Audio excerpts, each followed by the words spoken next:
রাজধানী ঢাকা সহ আশেপাশে স্থায়ী হাটগুলোতে কোরবানির পশুর পর্যাপ্ত যোগান রয়েছে। মরুভূমির উট, দুম্বা সহ নানা জাতের গরু, মহিষ দৃষ্টি কাটছে ক্রেতাদের। তবে ঈদের এখনও বেশ কিছুদিন বাকি থাকায় ক্রেতারা আপাতত দাম দর করেই বাড়ি ফিরছেন। রাজধানীর বিভিন্ন হাট ঘুরে বিস্তারিত জানাচ্ছেন আব্দুল্লাহ খান মুন্না। ঈদ যতই ঘনিয়ে আসছে, পশুর হাটগুলোতে ক্রেতা সমাগম বাড়ছে ততই। তবে বেচা বিক্রি নিয়ে সন্তুষ্ট নয় বিক্রেতারা।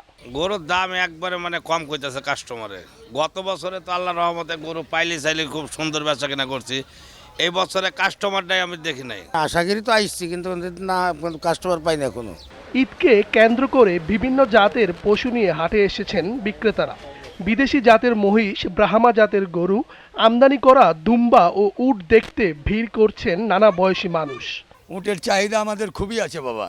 মানুষ তো মনে করেন উট নাই, বাংলাদেশে কোনো জায়গায় উট নাই। আমরা সৌদি থেকে এই উটটা আনা হয়েছে, বুঝলেন। উটের দাম আমরা চাইতেছি 28 লক্ষ টাকা, মোটামুটি 22-23 লক্ষ টাকা দাম পাওয়া হয়েছে। তো উট এটা বিক্রি হয়ে যাবে। দেশি আছে, যমুনাপাড়ি আছে, ঠিক আছে, গারল আছে, দুম্বা আছে। কাস্টমার যেটা নেয় আমি সেটা দেওয়ার জন্য প্রস্তুত আছি।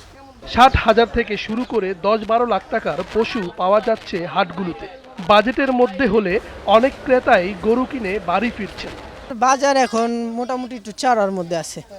বাজার এটা দাম চাইছে আপনার 87 চাইছে, আমি 71,500 বলছি। তাই আমি বলছি যে এখন তো বৃষ্টি বন্যা, দেখেন তো আজকে 2 দিন ধরে বৃষ্টি, ঠিক আছে, তাই অল্পতে সাইরে দিছি আমি মাল। 85 গরু মাত্র 75। ঈদের আগে আগে আরো জমজমাট হবে হাটগুলো, এমনটাই আশা করছেন ক্রেতা বিক্রেতারা। আব্দুল্লাহ খান মুন্না, জিটিভি নিউজ, ঢাকা।